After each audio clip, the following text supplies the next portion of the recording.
guys, welcome back to Richie's Life. In case you don't know, I'm Richie and this is my life. Guys, today I have my beautiful aunt, Minister Evelyn Williams, and today we will be talking about the journey, guys. The journey. Everyone's on a journey, and I'm so grateful to have her in studio to talk about the book, to give us some advice, guys. None other than my Auntie Evelyn. Hi, Auntie Evelyn. Welcome to Richie's Life. How are you doing today? I'm great.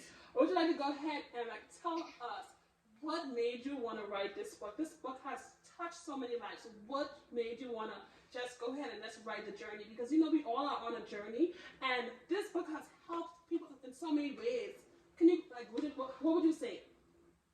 I would say, well, it was in me a long time. It didn't just happen the time that I take to write it. It was like about at least 5 years. Wow. So something was stirring in you. Stirring in me. And with the help of the Lord, I was able to write it. So yes. In your book, you talk about your how you was raised. Would you like to go ahead and let us know how your upbringing? How has your upbringing helped you with this journey? Well, I'm going to first say that I'm from a small settlement in Bahamas. Yes.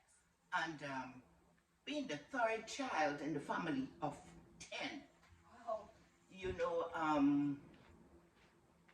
It was always at the age of 10 is where your parents look at you, look around and see who is the smartest, and that's the one they will hold on to. And when I say smartest, I just mean in the housework. all right. And they see that, I was well equipped to do the housework. Yes. Even at the age of 8, I could have cleaned, washed, ironed, I could cook. And so, they held on to me. Yeah. So that, and just put me in charge of the house. So there I was. I had to do just about all of the housework work, if not, everything. Okay, so at your age, you were taking on leadership role from a tender age. Oh yes. Great. So in your book, you spoke about exiting Egypt. Can you elaborate more on that? Well, exiting Egypt, I sort of bring the story of Egypt in the Bible to what should I say? Portray my story. Because I see where I had to do something. It was getting worse. And marriage is a two-way street. Yes. Two-way street. Yes. And if one is doing all they can to keep the marriage, and the other doesn't care, then you have limited time to do what you have to do. Now, it took me long. It took me like 40 years to get out of Egypt. Yes. But I had to, because if I didn't, I don't know if I would have been here. But not only that, I want to say, being in Egypt, because at that time, 40 years, exactly 40 years, I heard this voice telling me that I'm going to move you. And I began to think on it. I was wondering, does God separate people? How could he tell me he's going to move me? First I was asking God, what do you mean? Do you mean you're going to move me off this earth? And God said, no, I'm just going to move you away from here. And so it came to the time when he made a way for me to move.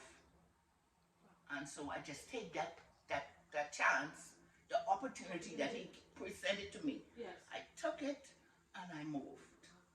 And my story is much like the Israelites coming out of Egypt. Yes. Yeah, so that's why I said exiting Egypt. And they came out stronger. So would you say that you came out stronger, Oh, you're yeah. wiser? Because speaking to you, it seems as if you're very wise and you have like you know so much. And I'm so grateful to have this opportunity to talk to you because it's just so touching. It's just so motivating. My another question is, I want to say, what would you? Because you know I am single. What would you give? What advice would you give us single women and single men? Like, what would you say? Because you said you was in Egypt for 40 years. What would you say? Like, what advice would you tell us about marriage so that we won't experience what you went through? Because I'm learning from your experience. I don't want to go through that. So, what advice would you give us right now?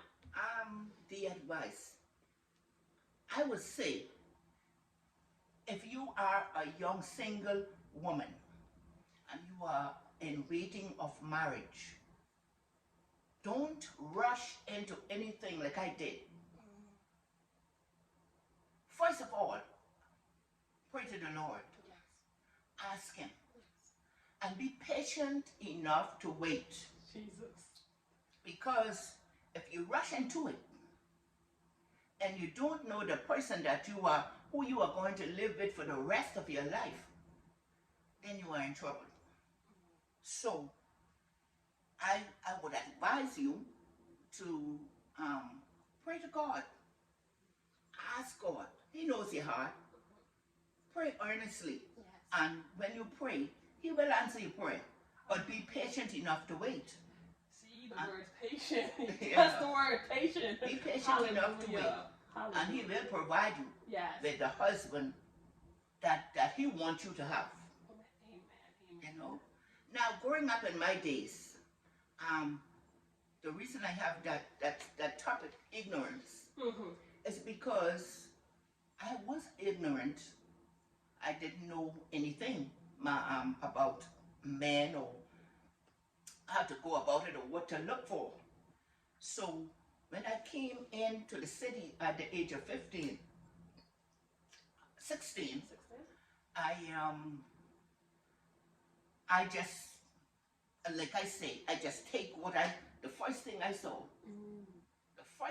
The first person that came to me, I just feel like, okay, I'll go with this person. You know, that was ignorance. Okay. So when you know, learn as much as you could while you are single. Yes. Because if you don't, you might make the same mistake. You got to know, we got to find out about the person, know their background, know the family, know, and make sure they are of God. Guys, she's giving us all of the information. Go ahead. Make sure they are safe. Yes. Do not be unequally yoked. So good. Because it's a problem. I'm going to tell you, it's a problem. So, number one, pray to God. Be patient. Get to know the family backgrounds and the family themselves. Yes. So you can know who the person is coming from. Yes. You know? And then that's it. That's good. Okay, so I just want to change the mood up a little bit. Like, what was stuff, like, writing this book is filled with so much knowledge. Like, what did you enjoy? I mean, I know you enjoy everything, but what did you enjoy about this book? Like, what makes you smile every time you think about this book? Like, what is it? All of it was good to me. But moving forward, I always smile at where I think I said, sitting on the dock of the bay, Yes. watching the tide roll away. That was my favorite part. I was just hoping that you said. Yes. Yeah, that made me laugh. Yes. Yeah, I don't know where I get it from, but as I was writing, you know, it just came to me. You remember the song that you used to sing all the time? She said our favorite part was moving forward. The song that came to our mind was sitting on the dock of the bay, watching the tide roll away. Guys, she gave us some excellent points. She said, before you get into a relationship, do your research, guys. Do your research. Because she said, first of all, consult God. Look at their family. Look at that family. Look at that family. She gave us like several different advice. And guys, in this season, when God sent warning, we have to obey. And Evelyn was and Minister Evelyn Williams was a warning. She like tell us because she experienced it. She exited Egypt. Now she don't want us to go through what she went through. So Yes. guys, it is crucial for us to consult God when we are in the dating stage, when we are courting. It is so important. So guys, the journey. Guys, so this is the book, The Journey by Minister Evelyn Williams. I am going to put the details down below. I'm going to put the link in the description. And guys, I will never come on here and tell you guys purchase something that did not help me. When I say this book helped me, this book helped me. Before you guys go to Egypt, listen, read this book. This book is like a guidance. This book is going to navigate you in the right way. So guys, go ahead and order this book. And even give me a hug.